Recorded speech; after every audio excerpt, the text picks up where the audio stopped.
Hello বন্ধুরা, Indian temples tour চ্যানেলে আপনাদের সকলকে স্বাগত। আমরা চলে এসেছি আরও একটি নতুন ভিডিওর সাথে। যোগিনী একাদশী 2026-এ কবে পড়েছে? তিথি পালনের সময়, পূজার আচার ও তাৎপর্য কী?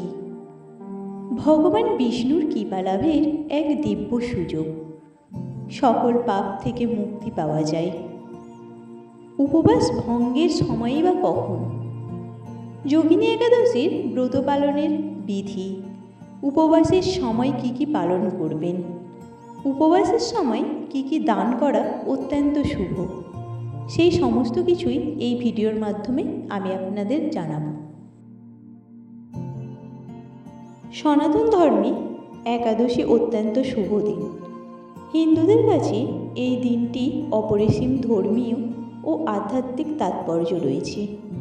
এই শুভ দিনে ভগবান বিষ্ণুর পূজা করা হয়। বিশ্বাস করা হয় যে এই ব্রত পালনের মাধ্যমে ভক্তরা জন্ম মৃত্যুর চক্র ভাঙতে এবং অতীতের পাপের প্রায়শ্চিত্ত করতে পারেন। মনে করা হয় যে এই ব্রত পালনের মাধ্যমে শরীর, মন ও আত্মা শুদ্ধ হয়।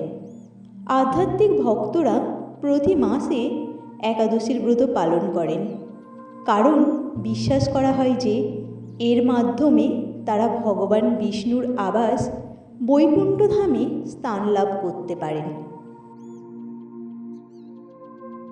যোগিনী একাদশীর ব্রত 2026-এ 10ই জুলাই শুক্রবার পালন করা হবে।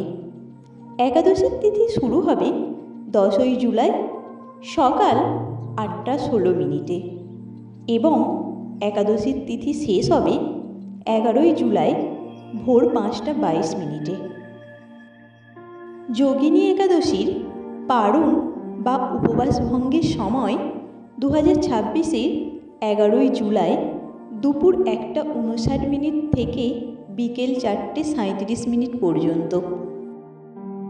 ধর্মীয় বিশ্বাস অনুযায়ী এই ব্রত শুধু পাপ মুক্তি দেয় না, বরং জীবনে সুখ, সমৃদ্ধি, সুস্বাস্থ্য এবং মানসিক শান্তি নিয়ে আসে। ভগবান বিষ্ণুর কৃপায় জীবনে বাধা বিপত্তি দূর হয় এবং ধর্ম, অর্থ, কাম ও মোক্ষ এই 4 পুরুষত্ব অর্জনের পথে সহায়তা মেলে। এবার জেনে নেওয়া যাক যোগিনী একাদশীর ব্রত পালনের বিধি নিয়ম। যোগিনী একাদশীর দিন ব্রহ্ম মুহূর্তে জেগে উঠে পবিত্র স্নান করে উপবাসের সংকল্প নিতে হবে। এরপর পূজার স্থানে ভগবান বিষ্ণু ও মা লক্ষ্মীর মূর্তি বা ছবি স্থাপন করে ভক্তিভরে পূজা করতে হবে। পূজার উপকরণ: ধূপ, ঘিয়ের প্রদীপ, নৈবেদ্য, হলুদ রঙের ফুল, হলুদ রঙের সামগ্রী এবং মৌসুমী ফল। ভগবান বিষ্ণুর সামনে ঘিয়ের প্রদীপ জ্বালিয়ে আরতি করতে হবে। এই দিনই বিষ্ণুর সহস্র নাম পাঠ করা এবং একাদশীর ব্রতকথা শ্রবণ করা অত্যন্ত ফলদায়ক বলে মনে করা হয়। ভক্তরা নিজেদের সামর্থ্য ও পারিবারিক প্রথা অনুযায়ী নির্জলা উপবাস বা শুধু জল গ্রহণ করে উপবাস অথবা ফলাহার গ্রহণ করে উপবাস পালন করতে পারেন।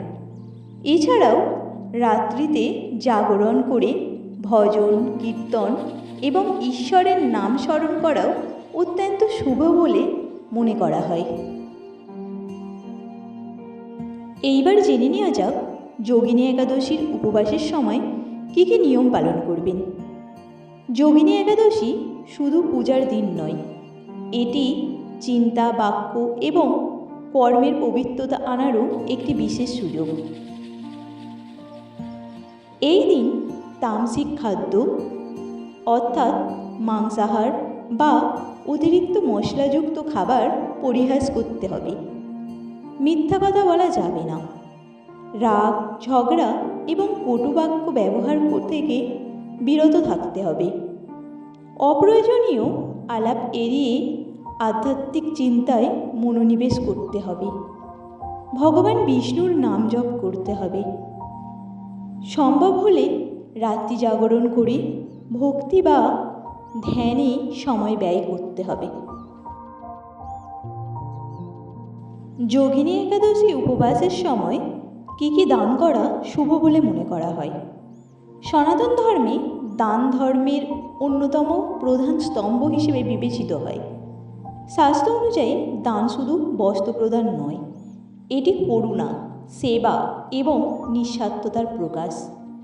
একাদশীর মতো পবিত্র দিনে করা দান বহুগুণ পুণ্যফল প্রদান করে। যোগিনী একাদশীর দিন এই সমস্ত জিনিসগুলি দান করলে অত্যন্ত শুভ বলে মনে করা হয়।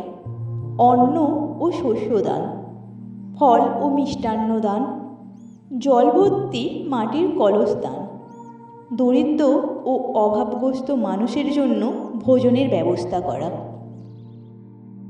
যোগিনী একাদশীতে অন্নদানের পূর্ণ লাভ।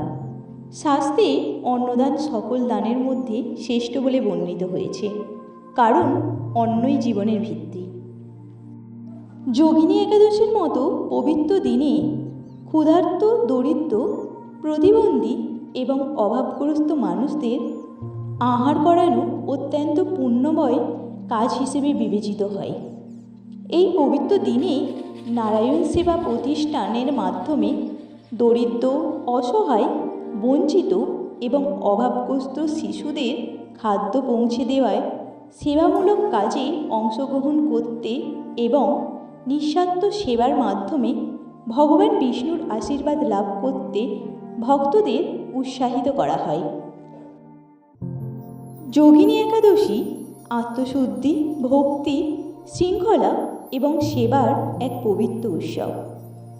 এই ব্রত ভক্তদের ভগবান বিষ্ণুর আশীর্বাদ লাভ, পাপ মুক্তি এবং দান ধর্মের মাধ্যমে সামাজিক দায়িত্ব পালনের সুযোগ করে দেয়। শ্রদ্ধা, ভক্তি ও নিষ্ঠার সঙ্গে এই ব্রত পালন করলে তা আধ্যাত্মিক উন্নতি, সুখ, সমৃদ্ধি এবং অন্তরের শান্তির পথ সুগম করে। আমাদের ভিডিওটি যদি আপনাদের ভালো লেগে থাকে তাহলে অবশ্যই একটা লাইক দেবেন এবং কমেন্ট করে জানাবেন।